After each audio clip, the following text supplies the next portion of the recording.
Ah, painting. A divine expression of artistic ability, able to showcase the intricacies of the human experience, like Andrew W.K. doing his thing. Painting can also just be a bunch of bullshit shapes. This painting says that even if you spill coffee on a piece, you can still sell it. This painting here is just for dads. And this painting is for people who like foot stuff. This piece dares to ask, what if Bratz dolls were shrooms? Are you kidding me? This one's an art piece? Oh, okay, I guess it just fell. This art is geese. Okay. Yeah, I have no idea what's going on here. Hey, quick reminder that child labor is illegal. Girl, same. Nope, this one's just a window. Are you kidding me? Really? Really? You may love a thing that I detest. Bagpipes, long hikes, sweater vests. Our interests are all varying. It's fun to be contrarian. But I'll try things that you all love to see if I can rise above. But maybe there's a chance that I just won't. So in that case, don't mind if I don't. Welcome to Don't Mind If I Don't. Hey, I'm your host, Aaron Gold. This is the show where I don't like things, and then fans and experts of those things convince me that I'm wrong. I am an artist. I make the comedies and the acatings, and I'm a big fan of trying new mediums out. But I cannot paint.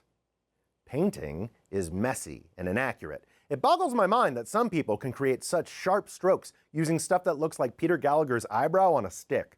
I feel like I never know how much paint to load up, but it's always either too little or too globby. So seeing other people do precise work sets off that part of my brain that tells me I suck. I fully admit that painting takes talent, but the artists that just paint squares and call that art drive me insane. Just because you were the person to market those squares doesn't make you a genius, Mark Rothko. Art should make you feel something, sure, but not really. That counts as brilliant. I can't wrap my head around drawing a blue square next to a white square and going, anxiety! I also need to stress that I like most artistic reinterpretations of things. But Christ alive, I don't need to see another bowl of fruit.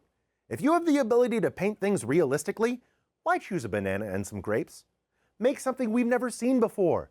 Do a mermaid fighting Bigfoot, or robots fighting ghosts, or dolphins fighting UFOs. Okay, so Keith Haring gets it. Just have some fun with it is what I'm saying. I cannot tell the difference between most classic painters. I mean, how many old people riding horses do you really need to see? With classic painting, it feels like your only options are flowers or just the flattest asses. And it takes a special level of ability to make orgies look boring. Jackson Pollock, he's famous for splattering certain colors in certain ways, and you know what? Fine. That's sometimes cool. But the people who go balls deep into, ooh, what he meant to say by using warm colors is that life is a process of learning and growing, and just shut the hell up! Sometimes a thing is blue just because it's fucking blue! Also, painting's messy. I don't like getting messy. That's how COVID spreads. Everything on this show gets rated on a scale of 0, my ambivalence, to -10, my blood-curdling hatred. Painting clocks in at a -4. Of all the visual arts, none feel more up its own ass than painting. There's this movie called La Belle Noiseuse. It is 3.5 hours of some old creep trying to paint a naked woman just right to the point of it tearing apart 2 relationships. It is much more boring than it sounds, and that is the future painters want. However, this is Don't Mind If I Don't.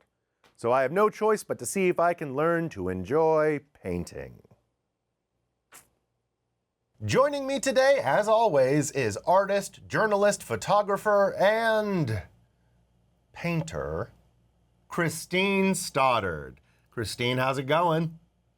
It was going great until you just dissed one of my favorite things. Well, it's a stupid thing. It's not a stupid thing. Oh, right, because you've got showing at the Queen's Botanical Garden going on. What do you have, like 1 or 2 pieces up or something?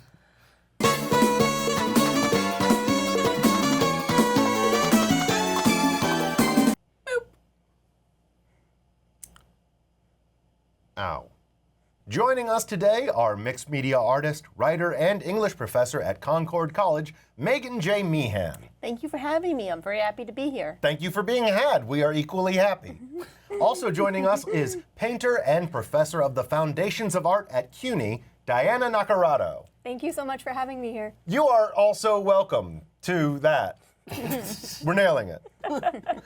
Guys, thank you so much for being here, as we've said. Now, why are you wasting your lives on this dead medium?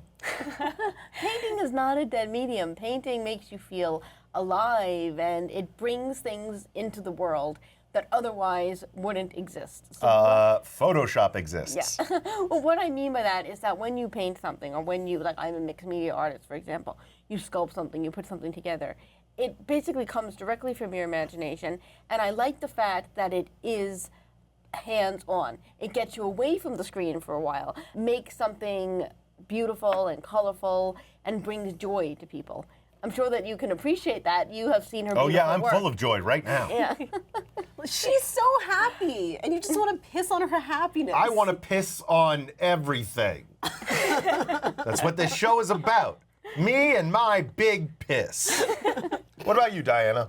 I think painting gives us access to something about being human that other things don't really give us access to. So in a way, it lets us live forever, in a sense, because That's if a you stretch. paint something and then hundreds of years later somebody is looking at that work at a museum, and it's almost like you're having a conversation with that artist from so long ago and engaging with their ideas in a way that can happen with books too and other mediums, but it feels to me extra special when it's in the visual medium. I mean, well, that's what pictures is for. Sure, and I think that's fair because also a lot of people throughout history have said that once photography came about, the role of painting changed a lot. The period of art that I really like looking at, when abstraction starts to come about, when painting can do something that photos can't do. Okay, define abstraction. I mean, obviously I know what it is. But you know, for the people, what is abstraction? Well, by definition, it's a very difficult thing to explain, but I'll try my best. Does not help. No, not at all. But it's a way to look at the world around us, real things, concrete things, things that exist, and create something new from them that's really just boiling them down to their most essential elements, like color, shape, form, texture, things like that. So it's really a way, just another way of expressing ideas, another tool in the artist's toolkit. So it's like an orange, but then you get it wrong. Maybe this orange is a square. Ooh, arts! But when you create artwork and you're putting it together, it's funny because you were kind of having a conversation with yourself and with the medium itself. So you can start out with an idea, like I'm going to make this green and purple, and then as you're working, oh no, I need to add a blue, I need to add a silver, because the piece almost talks to you, and it's kind of like a great way to just find new ways to do things, different ways to do things. It's great for creative thinking and approaches that are not so rigid. And people who are good at artwork tend to be more creative, they tend to be a little bit more flexible in how they think, and that can actually make them better at even traditional jobs, because if they come upon a problem, they are more easily able to get around it than somebody who is more rigid. You just described a lot of improv in a way, right? And you love You improv. are pandering to me Yes, so hard. I am. That's why I'm here. This is my role. It's a different form of improv. That's what abstract art is, basically the improv of the art world. I guess I don't mind abstract art to a point. Like if you're just going like blue, orange, maybe a green, but if it looks cool, cool. Like I'm fine with that.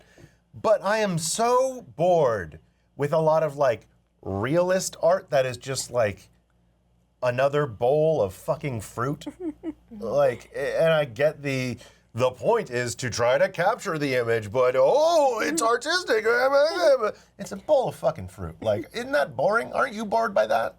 I think I'm more drawn toward looking at work by artists like maybe Audrey Flack, who chooses objects that are very personal, and they start to tell a bit of a story about her and her life and her interests. So you might see photographs from her personal photo collection and jewelry and just things that she would like to have around her. Then you look at something like that, And it feels like there's something more than just, look how nicely I can paint. I'm actually also telling a story. Certainly, I'm less excited about those works. Okay, okay. So at least we're vibing on some degree now. I think so, yeah. I like that. One art form leads to another. So you think about still lives, right? Like fruits and flowers. Have you ever seen the artwork of Georgia O'Keeffe? The vagina one? Yup. They were not vaginas, they were flowers. She was very annoyed when people would say that they were vaginas. let's be... She would get very angry when they, and that was, her own husband would actually say that to get people like into the gallery, and she was very annoyed by that because she was like, they're not, they're flowers. Because if I'm sorry, if you tell him they're flower paintings, he doesn't know what you're talking about. In a way, this is a way to get him interested in it. If they're both, that's artistic. That I can appreciate. Of something like, is it this or is it this? Ooh, Well, that's the thing like about that's abstract cool. art. But It's different for everybody that looks at it. How do you teach still life drawing and painting to your students in foundations? I would start them off by just setting up a still life in the center of the room, having all the students sit around the still life, and just do blind contour drawings. Have you heard of these before? You're probably familiar with blind contour. It's no. when you're basically, I mean, yes, but just for them. you're basically taking, I'm smart. I know. God, that was the worst thing you could have said back. I know, sweetie. We take objects and then we take a pencil or charcoal and we just draw them without actually trying to draw them. So we can't look at the paper. The idea is just to look at the forms, look at the shapes, and make something that ends up being abstract. But that's kind of the first step. That sounds fun. It is That fun. sounds like a fun challenge that isn't, let me draw another white person on a horse, which Exactly. I feel like is the majority of paintings. Yeah. Are there classic painters that you find that are just overrated?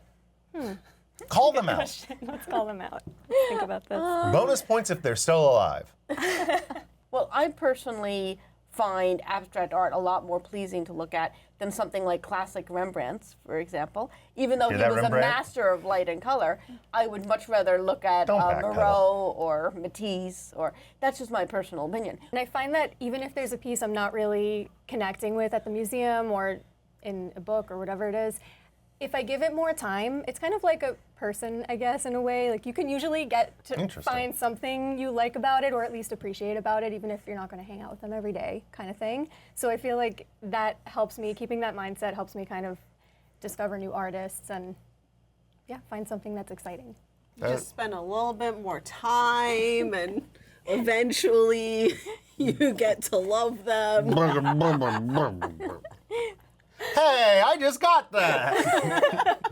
So with the painting exercises, with contour drawing, for instance, do you put fruit and flowers there as the still life subjects? Typically I do at the beginning, and then as the semester goes along and I start to get to know the students and see what they're interested in, I'll have them bring in their own objects or start to look out into the real world outside of this little constructed environment that we make in the classroom. So they might do views from their window at home, and you get all these really interesting stories. Even if the skill is still being built, I just want to see that they're looking critically at the world. There were other artists that also played with shapes, like Kandinsky, for example. I don't know if you've seen his work.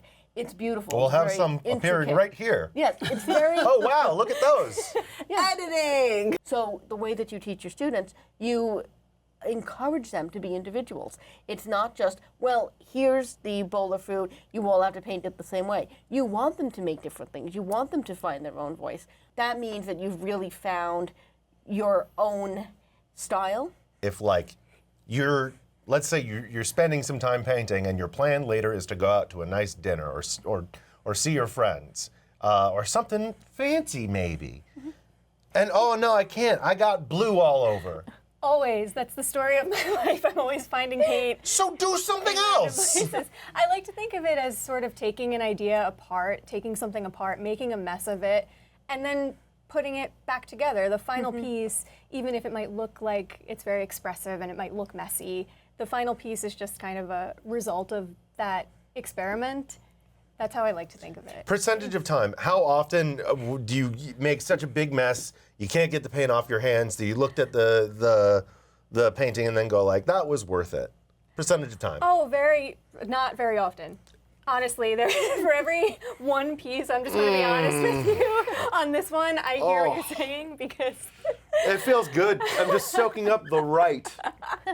I think for every one piece, I mean, it's hard to say numbers, but for every one piece that I make that I'm satisfied with and that I put out into the world and shows and on my website and whatnot, there are probably 10 or 15 pieces that didn't make the cut. And for me, when I'm working with paintings, especially larger scale paintings that are harder to store and they cost more to purchase, I tend to just paint over them and make it into a new one and try to forget what happened before and just move on if I can. As far as cleaning your hands go, pumice stones. Get a pumice stone. That will clean off pretty much everything, including oils. Although with oil paints, if you get it on your clothes, it's a disaster. But if you get it on your hands, you might need some turpentine to clean it off, and then you need to wash your hands with soap.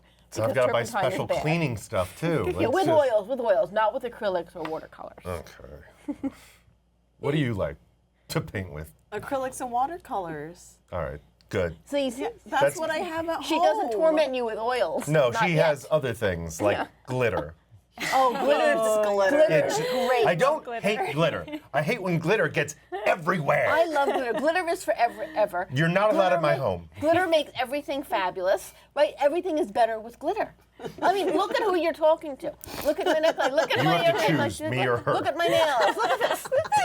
Aaron doesn't like pretension in art, which is one of the reasons why I think him disliking glitter is so... Okay, let's clarify. I don't dislike glitter. I dislike, oh, you made a piece 2 months ago and I'm still picking little bits of blue off of me. It makes you look more fabulous. Bitch, I don't need help. Do you guys choose to express yourself via painting just because you're so awkward at talking? Is that? Partly. Okay. Yeah, I think that's part of it. I love being alone, and I get to be alone when I paint, so nobody bothers me when the I'm same painting. way. So I think Introvert. that's part of it. I'm definitely introvert. I do get that. That's Yeah. Introverts. Aaron do love his podcast time. exactly. Yeah. So how long did it take you to get good at painting? And is there a way to condense that into a 28-minute program? I've been painting since I was 15. I'm 32, and I feel that it's maybe in the past few years that I really started to feel more confident about the work. Let go of ideas of what paintings are, what painting is and can be. Let go of this idea that you're not good at doing this, right? I don't like the intense eye contact you made when you said you're not good. Your eyes got 3 times wider. Just let go. Don't be so self-critical. Yeah, don't be so self-critical don't be when so you're not good. And just keep trying. Just keep at it. Just express what it is that's unique about you and unique about your viewpoint of the world or what's ever in your imagination. Just let go of everything that's holding you back. Well, that sounds easy. Is this a photo or is this a painting? This is a photograph. This is a photograph I took. Look at that photograph. You like memes? I do. Cool. I can't tell if that's a road or a creek. It's a road, and I'm kind of in the tree looking out at the leaves coming down from the This tree. looks like somebody is a pervert, but for roads. I can see what you mean. Yeah, well, yeah, you would, pervert. Okay, so I'm trying to recreate this. Not exactly. We're just trying to find some element of it that you find interesting or exciting or even just noteworthy.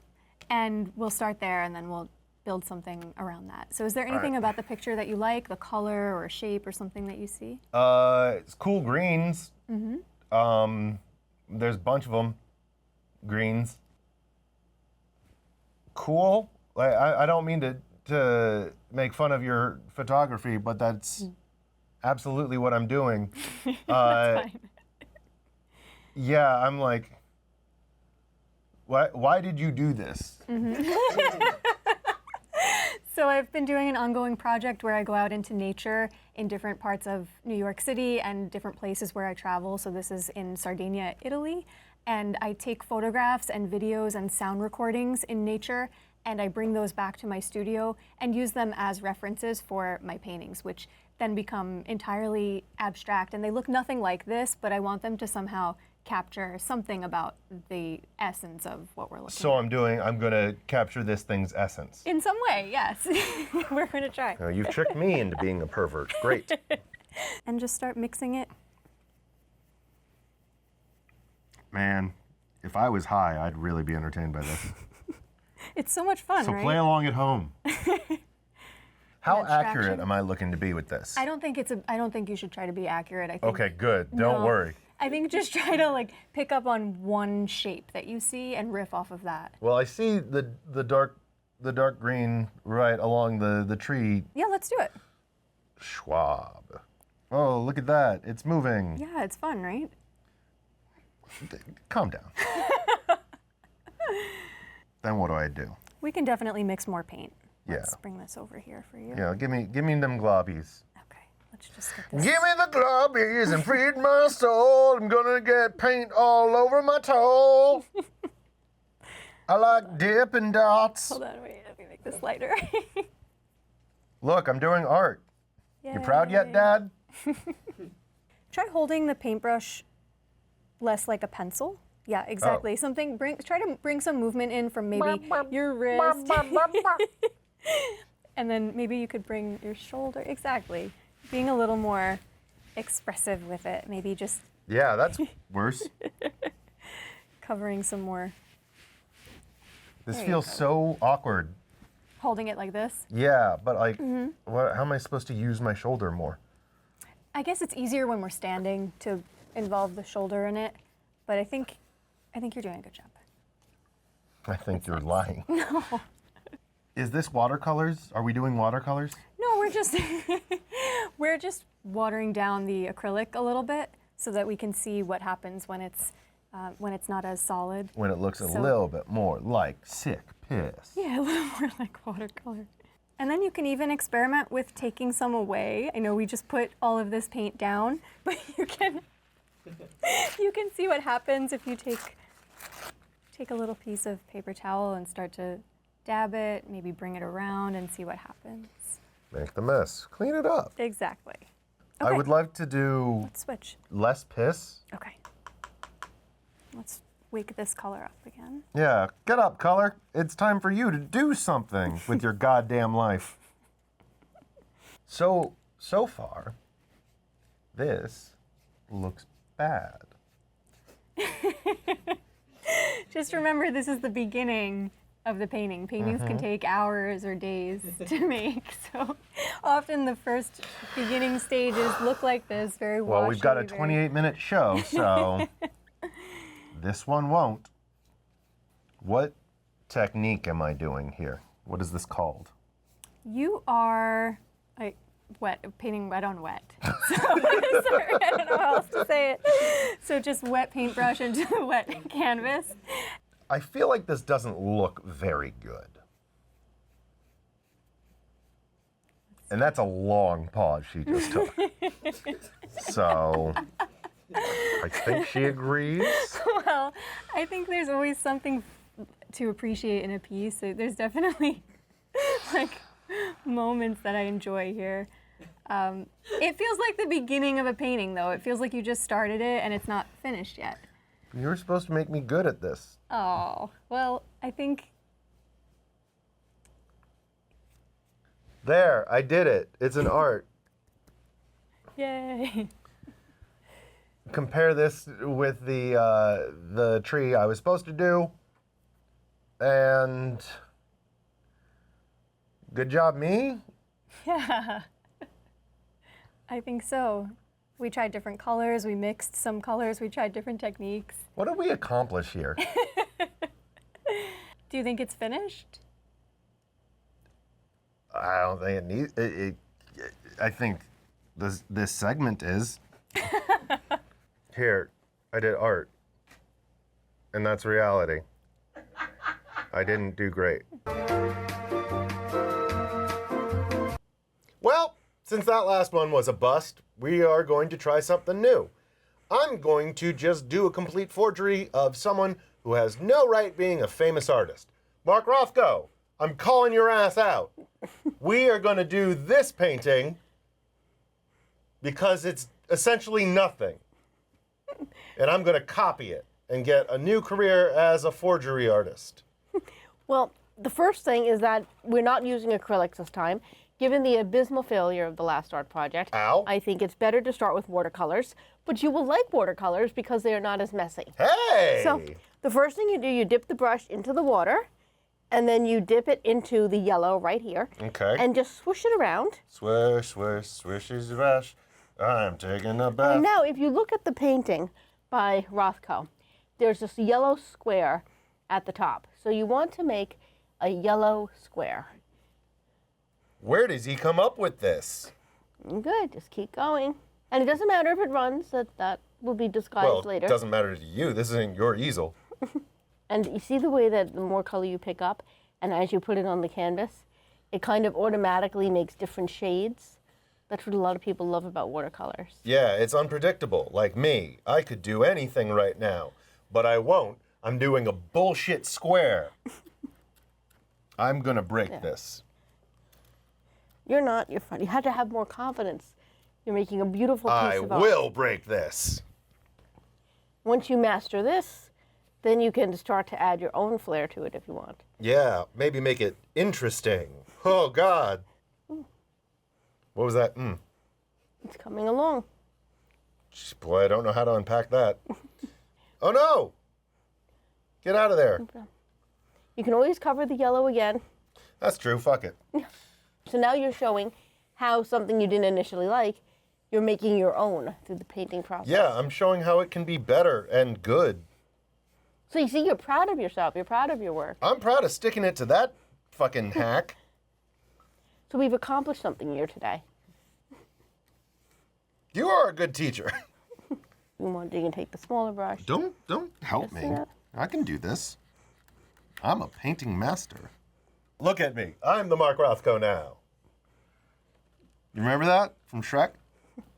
And that's one of the really wonderful things about art. Even if you don't make a masterpiece, if you have fun painting, if you enjoy yourself, then it's worth it. That was very sweet. I don't... Why did that get a laugh? That was a genuine emotion. Fuck all of you. I'm allowed to be affected. God damn it, I'm a person. Now, did you want to try to make it look exactly like Rothko? Yeah, I want to prove how bullshit he was. Okay, so what you do, you take the paper, and you just dab, dab, dab, and basically erase the orange. Look And then at you that. can add some yellow if you want. So I did. I'm doing a Mark Rothko, everybody. Look at how close they are. Yeah, It's amazing. that's the same thing. So it's amazing. You're successful. I did it. Are you proud of yourself? Do you Yeah, feel- I feel like a happy little tree. Excellent. Yeah, And remember, even if it doesn't look exactly like the original, which it does. in painting, there are no mistakes, only happy accidents. Yeah, and people gaming the system, which I don't mind ripping off rich people because they've had their turn. Hey, Bob Ross, what do you learn today? I learned that my name's Aaron Gold and we're not role-playing right now. Okay, well, so tell me all about painting. Well, sometimes it's good and precise and weird. And sometimes it's just shapes and it doesn't matter. That's upside down. It doesn't matter! Turn it the right way. Okay, look. Boom, now it's a Mark Rothko. Yeah, We did it. Dead. He famously committed suicide. Good. Okay, and this one, is that also upside down? That actually does not look bad that way. Okay, so how do you rank painting now? Well, if painting started as a -4, painting now clocks in at 0. I am ambivalent to painting. Sometimes it's done well, sometimes it can just be bullshit and sells for thousands of dollars. Nothing matters. Buy gold, bury it in your backyard. Who cares? Okay, let's cheers to that. Well, for Christine Stoddard and everyone here at Don't Mind If I Don't, I'm Aaron Gold saying, do your don'ts. Tink. Tink. Oh, well, no, this is paint water. Well, then why'd you let me choose okay, it? Let me drink it. wasn't paying I just attention. want to sip. Okay. How much would you pay for this? It's priceless. Tell me in dollars. Oh no. Yes.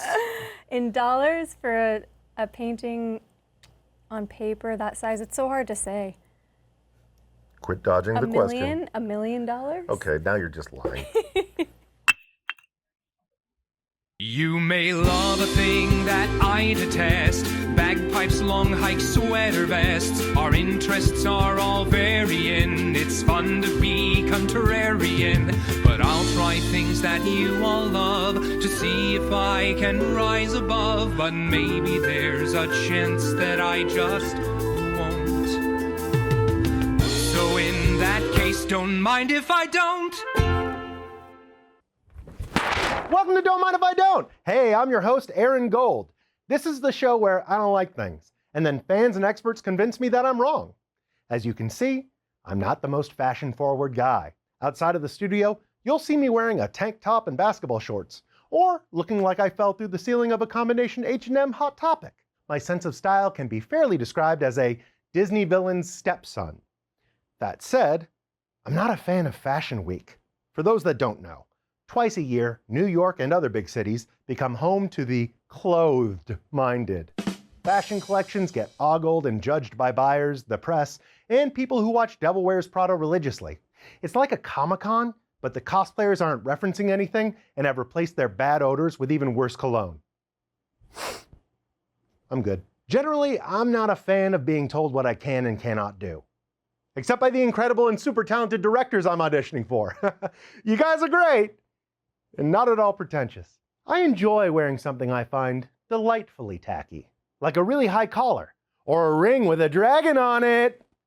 Look at him! But why should I spend hundreds more for something with hundreds more holes? That's like $1 a hole. And why does anyone advertise for a company that doesn't pay them? So your shirt says Gucci on it. Congrats, bro. You're a billboard with less self-awareness and even less income. Fashion is art. It's all open to interpretation. Cool is arbitrary. So I am baffled by people spending their money trying to stay ahead of trends.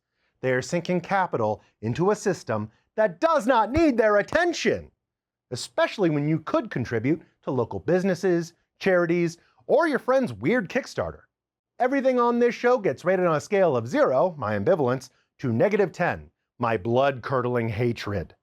Fashion Week clocks in at a -4.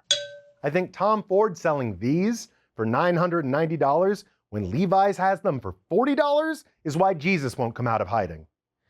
That aside, this show exists because maybe I'm wrong, and it's time for the Emperor to change his zip-up hoodie.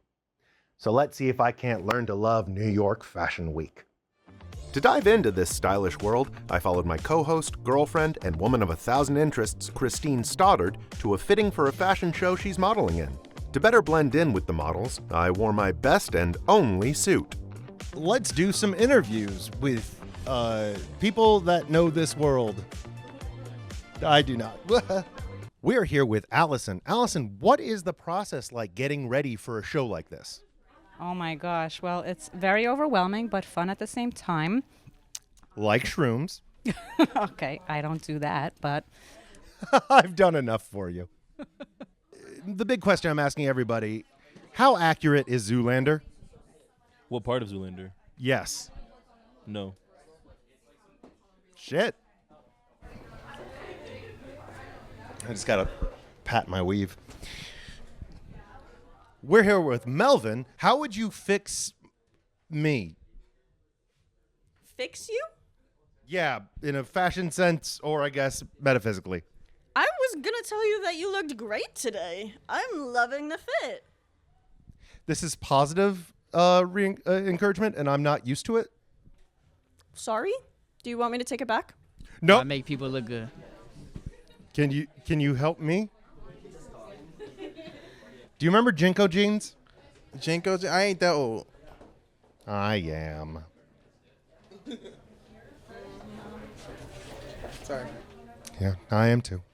Melvin, what is a fashion trend that you just hate? Well, turtlenecks. Turtlenecks. You heard it here. Melvin thinks anyone in a turtleneck should go to hell. Well, unless you have a long neck, then you might want to wear one. eat me up like in the comments. Like, don't come for me. Oh, we don't get comments. Oh. Thank you, Tom. I'm a sweaty bitch. Yeah, I know. I got you, baby. Get Ryan's shoes. Those are fantastic. Thank you. Little Aldo pair on sale for like $15. Those were $15? Yeah, you gotta shop clearance. Don't pay full price for anything. Ryan, I have so much to learn about fashion. What would you teach me? Well, to be taught fashion, I do not like where this is going. sometimes you just need to feel what you innately will bring out into the world. I mean, fashion doesn't have any rules. There's nothing that you need to subscribe to. I love the woman that wears green all the time. I think she's amazing. She gives me life.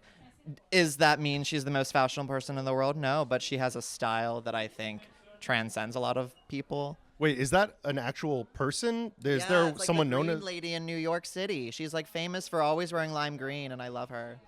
Jake? Put a picture of her up. Oh yeah, her. Everyone has different takes when it comes to fashion, and every look is going to look the same on everyone. Ryan, what is your opinion on the accuracy of Zoolander? I've never seen the movie.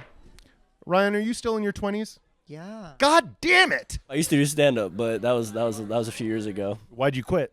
I started getting acting and modeling roles. And You quit stand-up because you were booking too much. yes. Oh, Zavier, hey buddy, go fuck yourself. So sorry. Wild Wild West. When I stroll into the Wild Wild West. let's go, we going straight to the Wild Wild West. We going straight to the Wild Wild.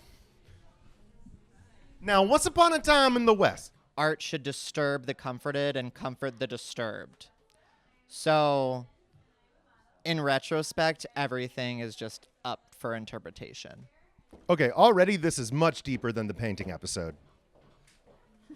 I'm a Pisces. No one asked. We are here with Hayden, one of the designers, and Savannah, a model stylist. Now, be honest, how'd y'all rate my fit? All good answers to that question start with a deep, deep inhale. You need better shoes. Ow? They're Kizik's. They're like ones where you can just kind of like slip them on and off very easily. Are you an old man? I'm 35, so here, yes. So do you have arthritis or something? The reason that you can't tie your own shoes? Joke's on you. Joke's on you. I've got 2 herniated discs in my back, so it hurts to move. Well, then you have an excuse. I'll let it slide. Get it? Because there's slide on shoes. I feel so small. Hayden, do you want to read me for filth? Where did you get the suit? JCPenney? It was custom made. Bye. I think his name was David. Tell David he sucks. We found the mean part. Everyone I've talked to has been so nice and so comforting. They were trying to be nice to you and not hurt your feelings, but in this world, that's not going to get you anywhere because then you can't learn and adapt on wearing ugly suits. I mean, I don't like color, as you can tell, but just get a better suit. Have it better made. The hems. You don't like color? No. We should also note that we are filming during Black History Month. Oh, Seth Rogen. Wait, Seth Rogen? Yeah. Oh, Seth Rogen's much better looking than him. Fuck both of you. I'm just trying to... Just because he has more money and more career and talent. Well, yeah. That lives in his mom's basement. That wears like zip-up sweatshirts and like a t-shirt and jeans, and you're like, maybe he has his own house. Probably not. He smokes in his mom's basement. Hey, Savannah, can you hold the mic for a second? Mhm. I'm just going to make a noose. What makes something fashion? I mean, I see fashion as wearable art. Hold the mic correctly. After getting my ass thoroughly handed to me by people half my size and age, we sought out a professional to ensure this never happens to me again. Enter Christine Snow. Well, I'm a dress designer, and I've been in the business for a little over 40 years. And fit is probably one of the most important things when it comes to making clothing, besides color and fabric. So, Christine, when it comes to fit, what that fit do? A properly fitted suit on a man is the difference between looking sharp, confident, sexy, totally together, and looking kind of schlumpy and kind of not knowing what you're doing and kind of insecure, even though you might not be. No, I have no insecurities. Because in this suit, you could look so much better. Okay? This suit, if it's fit properly, should be like it was made for you. Your cross shoulder should be the same breadth of shoulder that you have in terms of the strength of your shoulder. Your sleeve should hang straight down from your high point shoulder down where there's not breaking. You should be able to move in the suit comfortably without distorting the whole look of the suit. Does this look natural and cool? Well, that's a perfect way to show me where it doesn't fit. I can see that it's too tight over here. I can see it's bunching over here. But the goal is to do a b-boy stance. The goal is to be in any stance you want and look really cool because your suit fits properly. You are exceedingly diplomatic. So let me ask you a question about these kicks. Now, I got a little tail here. Hello, Christine. Thank you for being on my show. What do you think? Well, you know what? These would be great shoes to have for a rainy day, or if it's I have muddy worn these outside. in the rain multiple times. I don't want to offend you. Oh, please do. Your outfit is way too colorful. Where did you get that suit? The hem looks really tacky. I think the most important thing is for this suit to look like it was intended for you. It was made custom for me, so... That doesn't mean it was done right. That doesn't mean that you shots haven't- fired. Well, have you gained or lost weight since you got the suit? Gained. Okay. All right. Well, we can work with that. Okay. Well, I don't think these shoes and this suit should ever be seen together on your body at one time. She's right, you know. Get your shit together, Aaron. But since we don't have a budget, I borrowed a tie from Christine's husband Tom, as she worked her magic to make me less schlempy. Christine could tell I was feeling uncomfortable, so she graciously offered me some kind advice. I really don't want you to be, kvetching and bitching about this, okay? Oh, but it's very fun. And the show? Because what we're dealing with, okay, Aaron, we're dealing with clothes that are not the right size for you, okay? Okay. So what we have to do is grin and bear it, and it's tight, but we're not gonna look like we're uncomfortable, okay? Okay, but what if, hear me out, I am uncomfortable because it feels like a paper doll is slowly murdering me around my neck. Okay, Aaron, I think we're pretty much there. Okay. I love the way the suit is looking on you now. Yeah. I love the addition of a tie. Well, that's good. It make me business, ma'am. I think we can probably improve on this specific shirt. Heard chef. And get another shirt. Okay. But all in all, I think you're looking pretty sharp.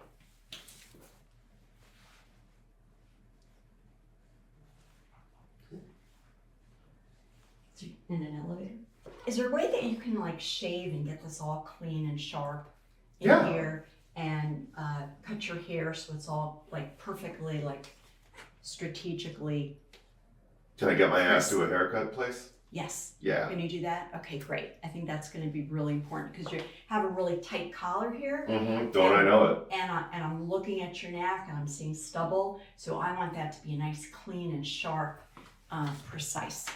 Okay, I can get the do done did.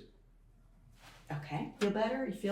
You feel like, hey, I'm in this and I feel good. I feel like, hey, let's do fashion business.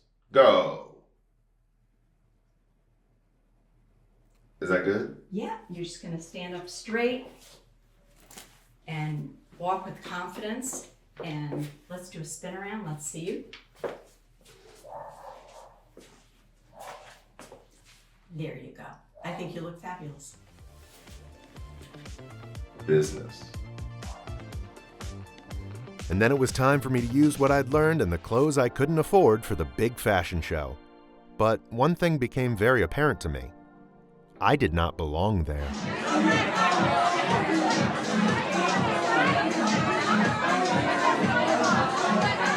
These people were also stylish and cool and seemed so at home in their element. The more those around me seemed at ease, the more out of place I felt. Thankfully, I knew an ancient relaxation technique.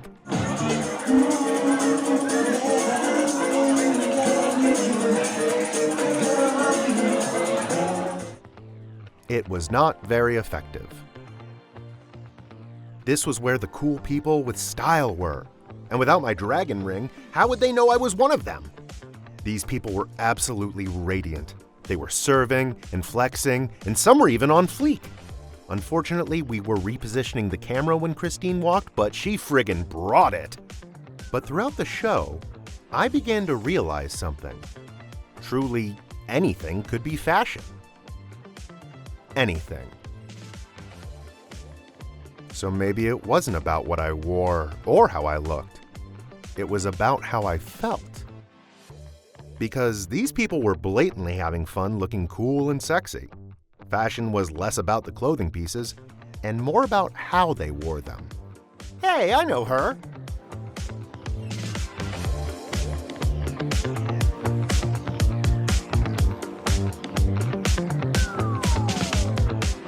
Because if anything can be fashion, then anyone can be a model.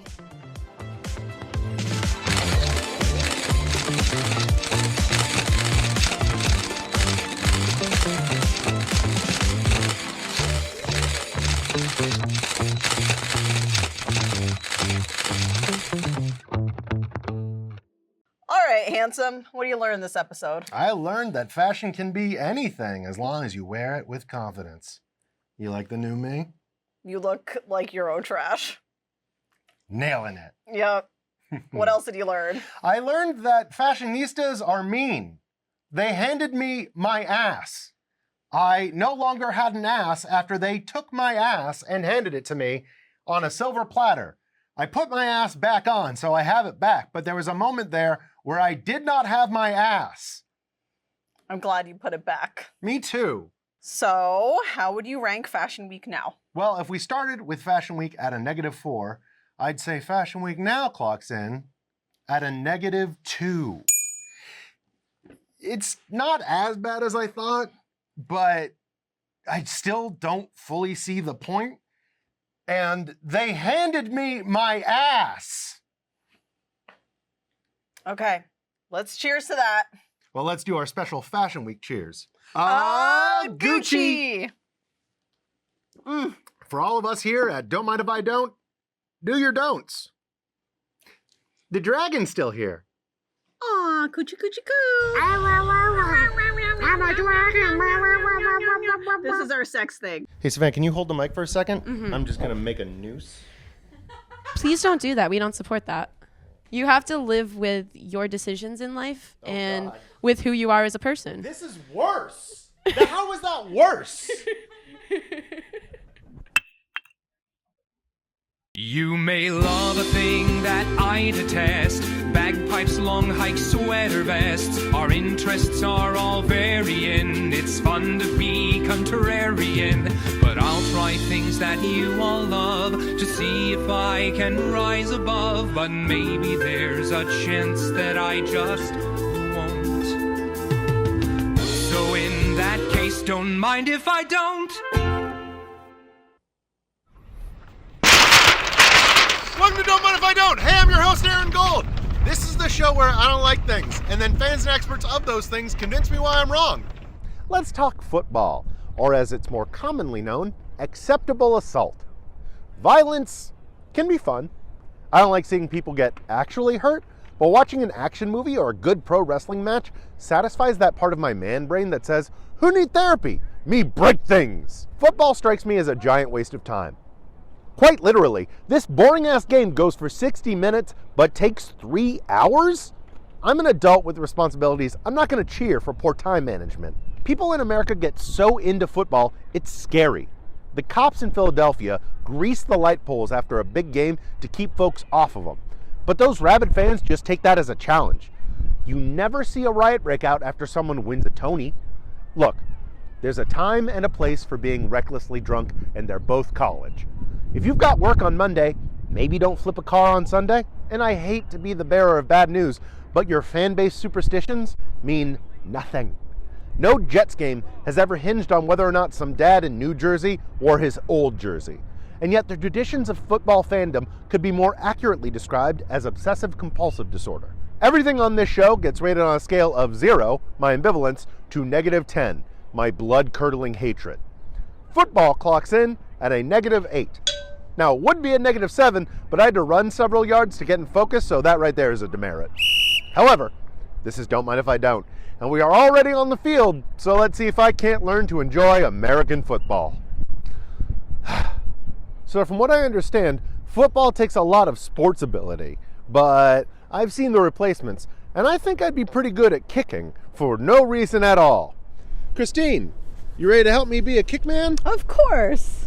You're not gonna, like, Lucy me or anything, right? I would never, ever, ever do that. Your word said one thing, but then you boot my snoot a bunch, so I trust you. Let's do it! Okay.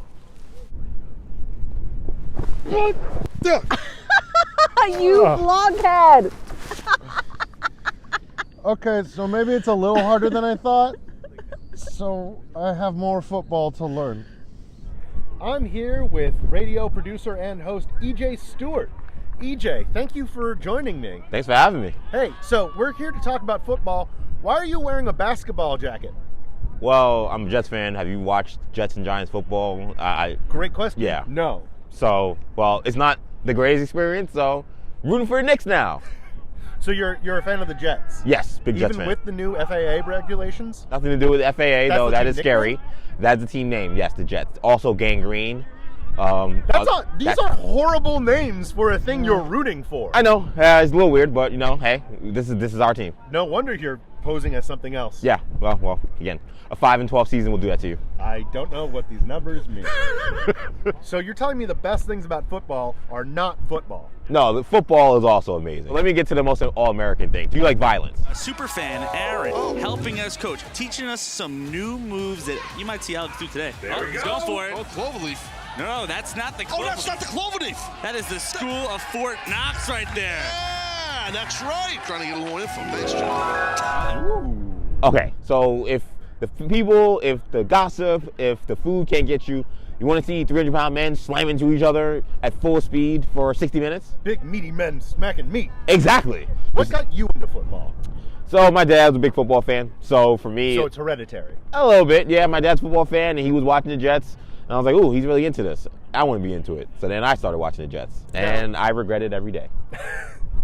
Now I don't know if that's a true one-to-one because my dad is a big fan of Tom Clancy novels and Mark Rothko. So I did not inherit that. So is there no hope for me? No, there's definitely hope for you. With your show, yeah, you have fans of sports teams calling in, talking to you about what these teams should have done. What's it like being a professional Reddit thread? Do you ever want to just tell one of your call-in people, like, hey, you don't know what the hell you're talking about, maybe shut up? I do that all the time. Oh! Yeah, that's also allowed in doing this job, and which makes it great, is sometimes the more combative the caller, the more combative the situation, the better. Okay, let's say you have one sentence here to make me a football fan. Football brings people together and is a great avenue for rooting for people to do great things and for violence. And who doesn't love violence? Damn, you got me on my man brain. When it comes to tailgating, Yeah, is it good? it's great. It's awesome. Again, talk about food, talk about people, talk about beer. Awesome. Even if it's in Philadelphia? Could be a little intense in Philadelphia, not gonna lie. I've been there, been to Philly Eagles games. They're a lot. Yeah, but how intense could it possibly be?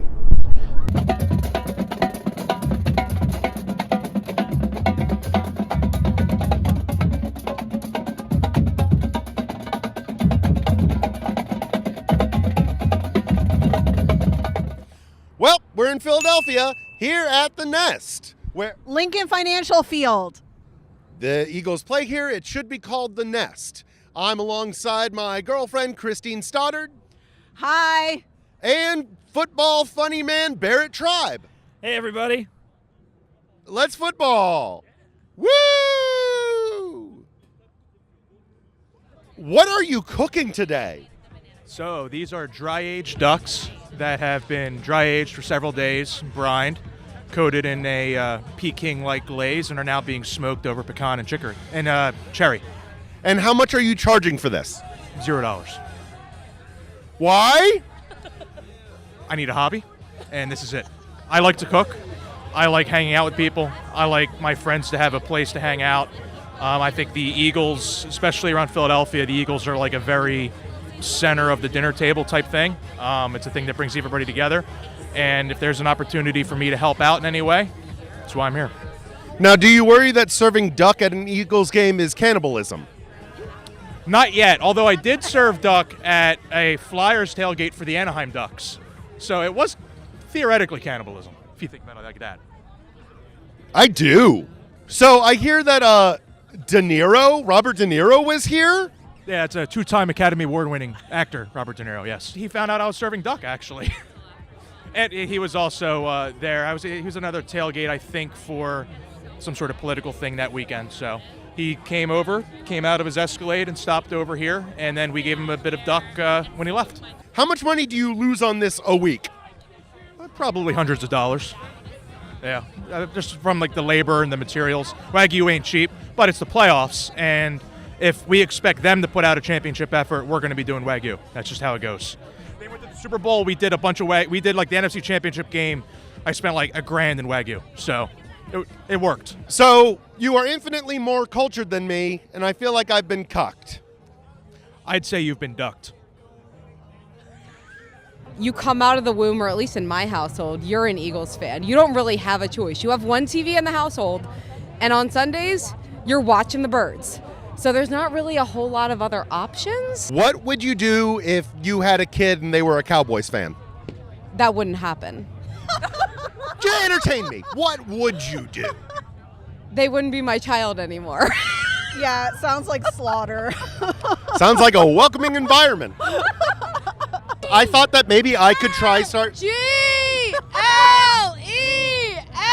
Eagles! I'm sorry, I have to. I didn't come to football to spell shit. Spell shit. Where exactly in Pennsylvania are you from? I'm not actually from Pennsylvania. What the fuck? Watch out! Jersey. You're from Jersey. No, I'm from Newark, Delaware, which is actually closer to Philadelphia than many official Philadelphia suburbs. Not even the real Newark. No, I'm going to get my ass kicked. I'm familiar. I thought that maybe I could start one. Okay. And you can tell me how I'm doing. Okay. All right, ready? Here we go. E. A. Right, let me finish. No, that's not. No. What is No. If you say an E, first of all, you got to draw out the E. I was going to spell the word envelop because I felt like you all are taking me in. You got to find another chant that doesn't start with an A. Can you rate my Eagles fit? I mean, there's green. Nailed it!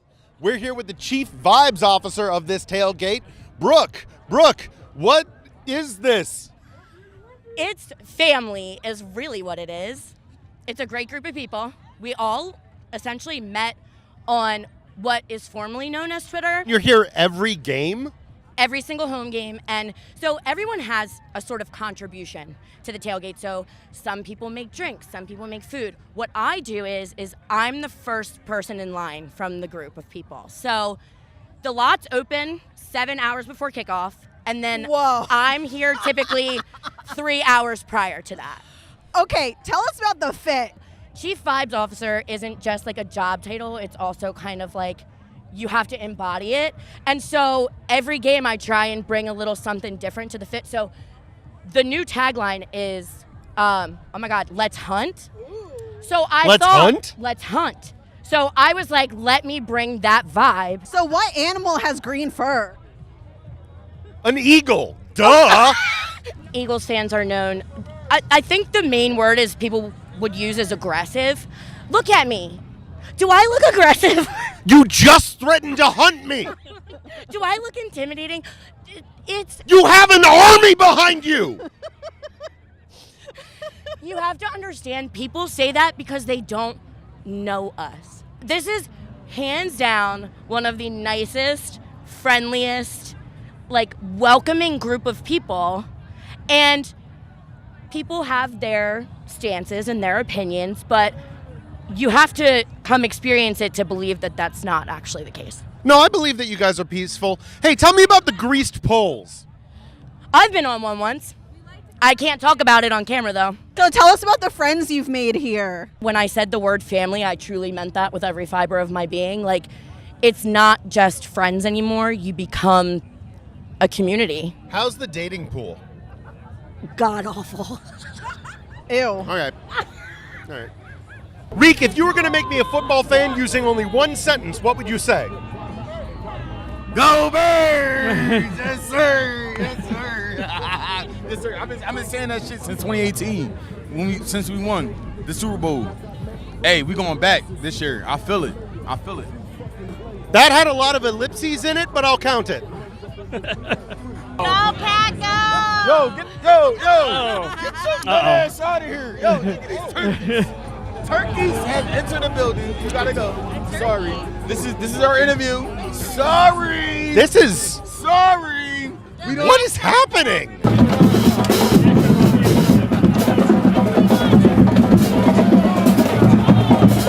E-A-G-L-E-S Eagles! That's why you like football, baby. This gentleman said that he has a reason for you to like football. Oh, okay. I do. There's more to football than football. There's Manhattans, there's tailgating, there's all sorts of stuff. You don't have to be an Eagles fan, but you should be. I think my heart just grew 2 sizes today. We're here with Ian. Ian, what are you cooking up? So right now we're doing some buffalo chicken sliders. It's like a buffalo chicken sausage, but instead of putting it in a case, we're putting it on a burger. Oh my God. Ian, I already love you. Yeah. And if my girlfriend wasn't here, I would open mouth kiss you. Oh, did you see that thing over there? What? Where'd it go? If anything is going to convince me to become a fan of football, it's food. All right, let's see. Watch what that mouth do.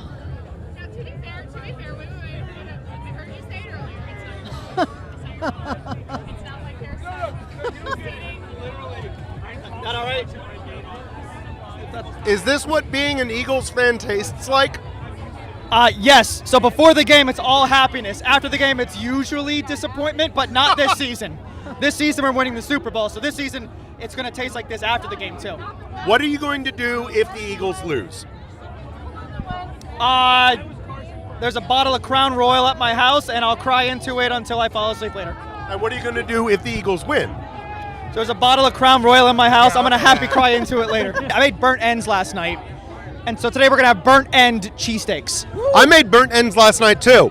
I had Taco Bell. Yeah, let me stack A-G-L-E-S, Eagles! I am drunk with power! I can do anything! If you like the Eagles, you're family. And there's no difference if you're a man or a woman. You're respected for being an Eagles fan, especially if you can talk football. You get those girls that are kind of like, that I like the Eagles, but then when you ask them what a wide receiver is, they have no clue. And what if you're a man who doesn't know these things? Well, just hypothetically. Yeah, we might send you to another team. No, just kidding. We'll bring you along. Okay, what do you cook? Me? I don't cook. Kristen, you can't just ask a woman that. What is it about the Eagles other than you live here? It's the sense of community. Like in this world right now, everything's so divided. And no, it's not. Oh yeah, right. So everything is so divided and everybody has taken their corners, but this is the one place you can come to that doesn't matter. As long as you're an Eagles fan, you're family. You're a part of it. Leave A fight almost broke out. I just did a Jello shot out of an injector. Oh yeah, called that's us great. a rain Jerry. But that's not just an Eagles thing. That you go to the bars, they've got those too. Do you not go out enough? He doesn't. No. Somebody take this man out.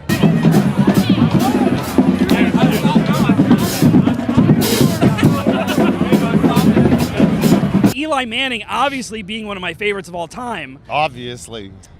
Dragging the Giants to 2 Super Bowls into the playoffs multiple times when they didn't deserve to be there, and he made it happen.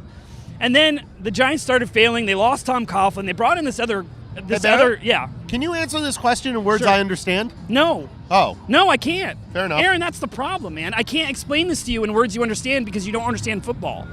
But I'm explaining it to people who out there who either do understand or understand by passion. It's a trade-off to be a fan in football. You have to be able to equate the things that football does that are dangerous and bad with what makes it worthwhile to you. And I think for a lot of people it is worthwhile, that the fandom does matter, that all these people here that are here today, it matters to them, their community, the community that builds up around this team. I'll respect any community. I understand, the vibes here have been very, mostly friendly. Yeah. Unless you are wearing a Packers jersey, in which case you got your ass beaten. Well, metaphorically. Metaphorically, but I'm pretty sure physically at some point today. It could happen. It People will get happen. rowdy. People get rowdy. Yeah, no, there's going to be a fight. I'm from New Jersey. So, the reason why I was a Packers fan, because when I was about 6, it was an Aaron Rodgers versus Tom Brady game. And I was outside with my dad, and I watched it all night. And that's why I became a Packers fan. Fuck the Giants, fuck the Jets, Packers. So, if you're going to go... He's on your team! What are you doing? What are you trying to accomplish? We're here in the official Allentown Birds bus. Allentown guys. You'll be what I tell you to be, Tommy. There's a lot of stickers with bearded men shouting. Why? Why? Oh, man. Well, just to spread the fun of coming to Eagles games with as many people as we possibly can. That was my goal. And how many people have you murdered in this? Oh, none, but you could be the first. I'm gonna die. Why do you like football? Oh, God, in my family, it wasn't really a choice. We were just kind of born into it. It was just something we always did on Sunday. It was church. Someone was cooking, we were eating, the family was coming over, and we were watching football. I think it's like that for a lot of people around here. So it's more of like inherited. Yeah, I mean, the 3 Fs are humongous, I think, not just in our family, but in the people around the Lehigh Valley and Philadelphia. Hold on, I want to guess them. Football? Yeah. Family? Yep, and there's a big one. Come on now. Fucking... food. Ah, Yeah. all right, yeah. No, that's better than my thing. Is it? Who can say? So we've only had the bus for a couple years. I got it as a 40th birthday present to myself, and it was born out of necessity. We ended up getting... Hold on. Okay, born out of necessity. Yeah, it was. We traveled as a family forever, with 6 tickets. 4 more tickets got sprung on us. So 6 went to 10, and I needed a way to get all 10 of us down to the game here together. Of all the things I thought I would encounter when going to an Eagles tailgate, math was none of them. That's all you're going to get. Well, yardage, points, there's some more coming. Ugh, you are not helping the case, buddy. I don't know if a football game is the place to learn math, but it's always best when your team's math is better than the other team's. More yardage, more points, more fun, better day, better experience altogether. Papa John's. Absolutely. What's going to happen if you guys don't win today? We would do the same thing we always do. Pack shit up and head home. Except it'll be, the days you lose are more sad than the days you win. If you had one sentence to get me into football, what would you say? These days here that we have before these football games and because of the football games are some of the best days of my year. I have 8 of them for sure because we pay for 8 home games. If we're lucky enough, we get one like today, a playoff, maybe 2 if we win. We'll see you next week. And to me and a lot of folks around here, it's just a fun day, man, full of everything that's great. Your friends, your family, good food, some healthy competition, like local pride. People come together and put all their differences aside to come cheer for the team and pull the rope the same way for 4 hours one day, and then everyone goes back to their crazy lives, whatever walk of life, whatever they're doing. And I believe anyone can appreciate that. Maybe not. I'm genuinely moved by that. Maybe not. No, well, no, you had me. Okay. Damn. If you did not live around Philadelphia, this would not be the team. No, personally, I believe I would be this way wherever I was born. Whether it was, Arizona, whether it was New York and I was a Giant or Jet fan, or whether it was wherever. There's something about the local part of it. Like I said, of everyone just being on the same team for those couple hours. You don't get that everywhere else. You sit in a traffic jam, someone you don't know make you miserable. The Eagles score a touchdown, you'll hug a stranger so goddamn quick, you won't even know what hit you. And my friend said it on the way down today. He said, I can't wait to hug some strangers today. And it just means, And has he been formally charged? Not that way. Not hug them that way. So, technically, isn't this loitering? I'd have to know what loitering means to answer that question, sir. Checkmate, friend. Football happened, and I guess all that's left to say is E-A-G-L-E-S, Eagles!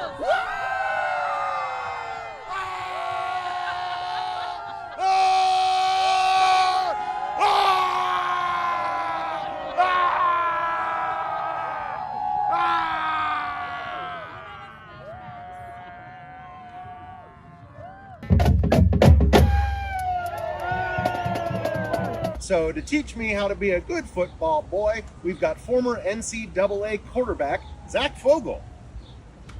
Hi. Be quiet. Now we're going to learn how to do plays. Zach, do you want to show me what is on this board that you've made with your little letters? Yeah. Sorry, my handwriting's not great, but football players are. Well, I can read it. It says "Fis Kasimwisk et," and because I see "et," I'm assuming this play is feminine.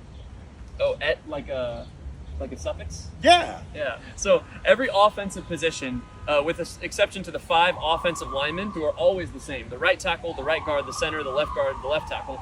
They're always the same. So we just use a square to represent the ball, the center, and circles to represent the other offensive line. Okay, why not an oval then? Huh? Why aren't the people squares and the actual ball a circle? That's a good point. This doesn't make any fucking sense. That's a good point. Well, sometimes I could revolutionize football with just basic thought. So we've got 11 personnel set up here. So 1 running back, 1 tight end. Now, what makes a tight end a tight end? They catch ball? Uh-huh.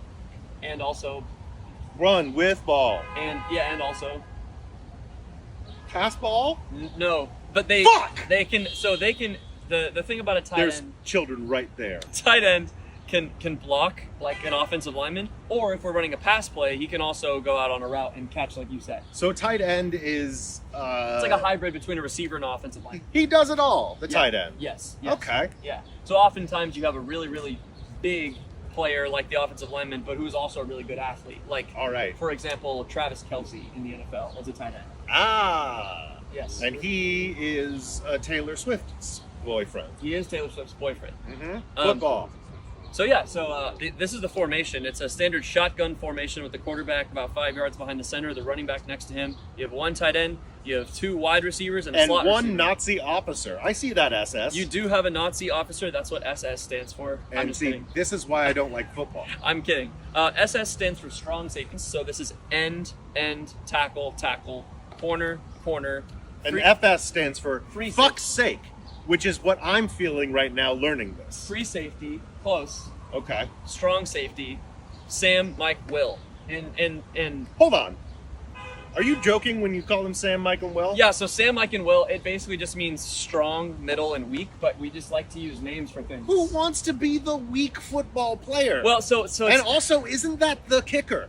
So it's not actually weak about strength, it's weak about which side of the formation they're on. Listen, I'm into pro wrestling. Yeah. So I learned a lot of like the lingo, Mhm. and a lot of it doesn't make much sense. Right. And this is less than that. Like, this is like someone threw words at a wall, spaghetti-like. Yeah. And it makes no sense, and even the letters representing them are bullshit. Well, but the thing is, the reason that you use letters is because if you actually used like what the designation of them are, like for example, this position and this position are roughly the same. They're both wide receivers. But if you said the wide receiver, which one are you talking about? Yeah. David. Most offenses are built around the run. I'm an Eagles fan, so I'm going to show you a couple plays that the Eagles run Can't a get lot. away from you people. You know what a run play is and a pass play, right? The difference? A run play is where the quarterback does not throw the ball. He just like holds it tight like a precious baby and try and make a touchdown go. Or he gives it to the guy next to him, the running back, and he does that. Okay. So in the run play that I'm going to show you right now, he gives it to the running back who's next to him, who on the Eagles is Saquon Barkley. I don't know if you've read the name. That's irrelevant. He's awesome. Very, very handsome guy. I believe you. The quarterback takes a snap, and he's going to hand it off to the running back. Now, the job of these guys is to block all these guys so that he can go run and score a touchdown, right? Now that I follow. Talk like that more. Great. Okay. Like I'm talking to a kindergartner. Yes. Okay, cool. So their job is to stop those guys from tackling him. Now, there's many ways that this can be done, right? With a gun. Well, that wouldn't be exactly legal in football or the law. The easiest, most simple thing to think of is just like block the guy in front of you, right? That I follow. So yes, it is simple. Right, but then it would be kind of hard. Like if, say, this guy's in the middle of these two guys, it's like, well, which guy blocks? You would pick a direction to run. So, for example, we're going to run power left, right? What power mean? Power mean guy from opposite side, big guy from opposite side, run around. Okay. And block guy on side that you're running to so that you now have numbers advantage. So he's going to go down and block him, and we're going to make a hole right here for the running back to run through. So he's going to go like that and block him. You're going to loosen up that tight end? He's going to go out, block him, and then the running back can take the ball and then run behind the right guard here through the hole and then hopefully go score a touchdown. Make that guy miss. Make that guy miss. Yeah. Score touchdown. Get touchdown. big points. So this is the guy that we left unblocked, right? Mhm. Because we're running this way. And it's hard for because him to he's get there. weak.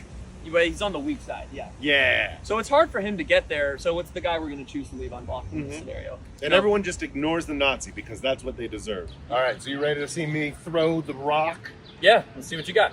Rock throw. Go! All right. Well, you didn't clap, so I'm assuming that wasn't there's great. definitely, it could be better. One thing I'll say, a lot of people when they throw a football, they do it like a baseball, where when you throw a baseball, you go like this, and your left hand goes out. With a football, you don't need to do that part. Your left hand can just stay right But here. then how will I be graceful swan? Well, you don't have to be any swan. You can just be football throw, quarterback throw. So, so you can just do this left hand here. Your left shoulder starts at your target, and then your right shoulder ends at the target when you're done. Cool. Yep. And then another thing is, you can flick your wrist when you toss it. So instead of just like pushing it, like Salt Bay. Yeah, you want to. Yes, like Salt Bay. You want to come from the top, just like this. This hand doesn't need to go extended. Okay. It can stay in just like this, and then this hand goes to here, and then you flick your wrist. All right. So I'm gonna throw it this time.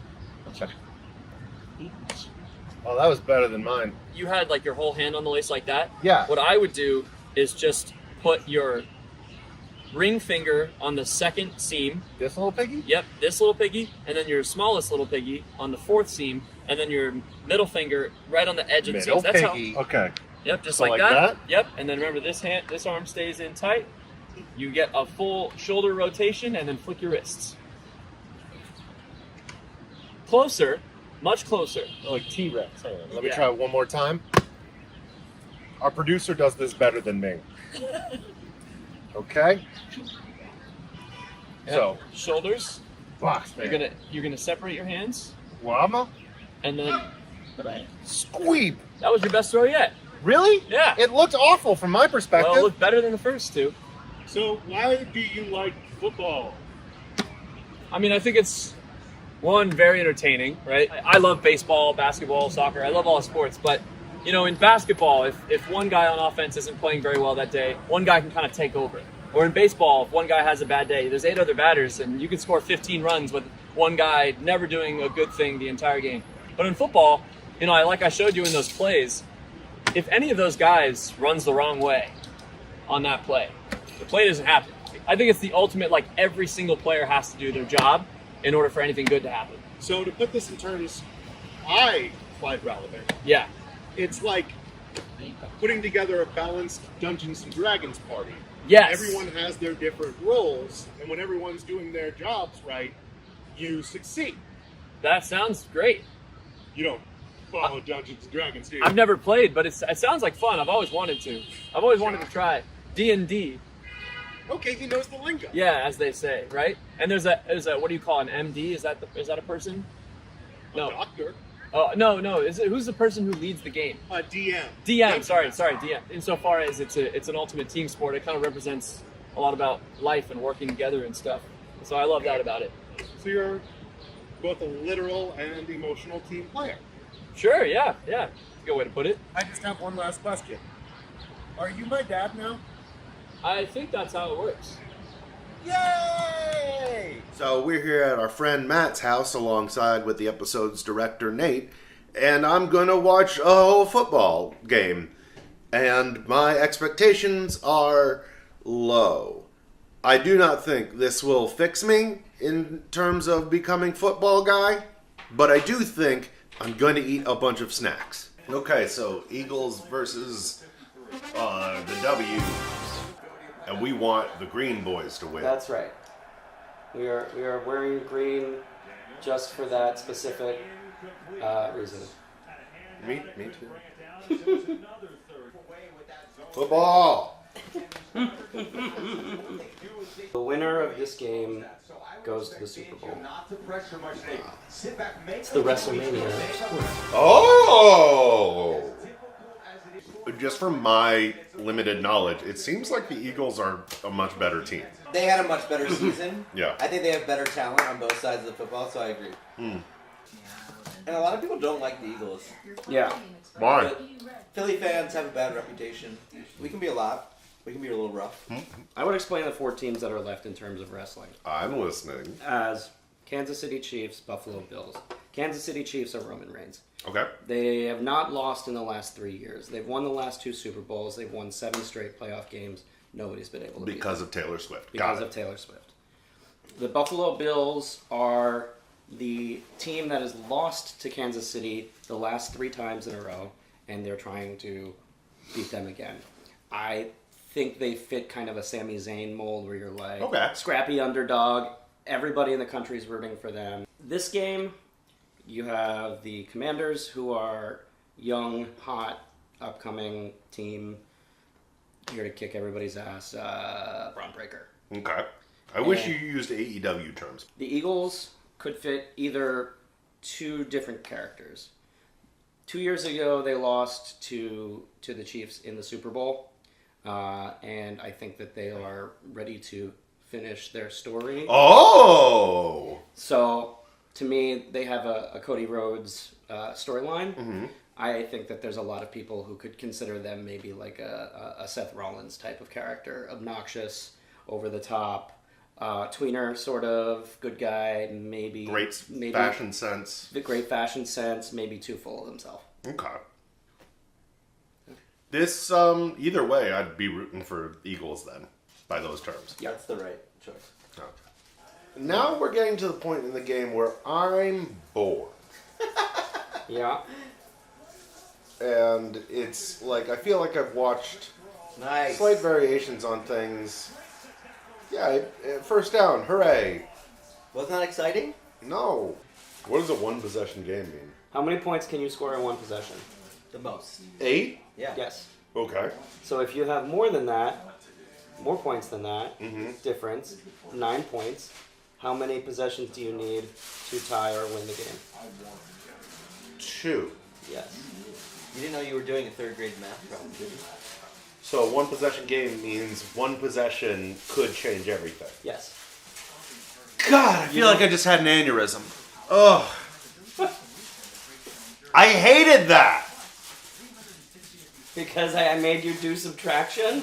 Yes! It was a word problem, though. No, it was a word problem. This is algebra. I thought football happened so you don't have to algebra. Got it. You got Yes! it. Holy shit! They did a little cartwheel. That was fun. Right, just over the shoulder. That was exciting. A perfect pass.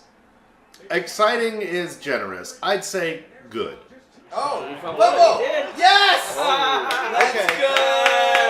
Let's go! That raised my heart rate like 2 beats. What's your resting heart rate? Man, like 107. I like the one guy on the football team whose job is to place the football down just one little thing. He probably has more jobs than that. No, that's your job. I could do that. I'm really good at lifting my other hand. I can be dainty. You guys never believed in me. That's why you never became a dainty ball holder. We're sorry. I'll daintily hold your balls. Give them. Aren't you warm in that hat? Yes, but I have to wear it. It's good luck. Oh, okay. So now I want to talk about this. Do you think, with these Eagles getting a 17-point lead, it being a 3-possession game, Nate, you taught me something. Shut up. That if you remove that hat, the Eagles would lose. I don't really believe that, but I don't want to risk it. Matt, take the hat off. Well, you can't let the man do what he wants to do. Matt, I'm in your home. What do you do? Yes, you are. Watching your TV, Yes. sitting on your couch, drinking your beer. Yeah. Take your fucking hat off. I'm going to keep it on. There we go. That's a double hat. That's too many hats. We're a team. We're a team. Whoa. First down. You know that one? No. We got a first down. Doing it again doesn't make me know it previously. I feel like doing something else, like a puzzle. The great thing is you could do a puzzle and watch this. Yeah. You could clean your apartment and watch this. Yeah. Nate. Yeah. I'm not going to lie to you. Yeah. That was maybe the best argument for getting into football I've heard yet. Oh, that is interference. And you That's get the interference. Come on, he grabbed him. Yeah. Yeah! Do you know what happened? He grabbed him before he could catch it. There you It's go. a boo-boo. Yeah. What's more entertaining to you? The touchdown or the touchdown dance? Touchdown dance. Duh. Duh. Duh, and how dare you? Well, I've now watched my first entire game of football. And I actually had a good time. A lot of that was due to the lovely people I was with and the alcohol I consumed. But there were also some surprising funny moments during the game. Duh, and how dare you? And it was nice to see the team that I was forced to cheer for win. Would I do this for every game in a season? What is that? 8 games? 17 plus playoffs. 17? Fuck no! But it does lead me to ask, do I like football now? I suppose there's only one thing left to do.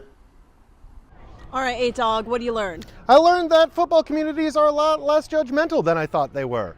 Also, I learned how to throw a football and that there are too many stitches on the footballs. You don't need that many, you're not using them. Get out of here, Extra Stitches. No one loves you. All right. So, how would you rank football now? Well, if football started at a -8, was -7, but again, they made me run. Now, football clocks in at a +3. Wow! I actually had a good time. The tailgate was fun, and I'm not going to watch football regularly. That's just a non-starter. Too much to do, too much to watch. But if a friend is like, hey, there's a big football game coming on, and we're going to feed you and give you beer, I'll do it. Great. Let's cheers to that. Yeah. So for everyone here at Don't Mind If I Don't, I'm Aaron Gold saying, do your don'ts. Tink and schlorp. This looks like Hulk jizz. Mm. Woo, go Pack, go! Go Pack, go! Woo, go Pack! Yeah, Packers! I can't escape it. Go Birds! Go Birds! Do your notes. Look, he's a football fan now. He said go Birds. Oh, that's glorious. Stack them up in here. I didn't even take the full thing.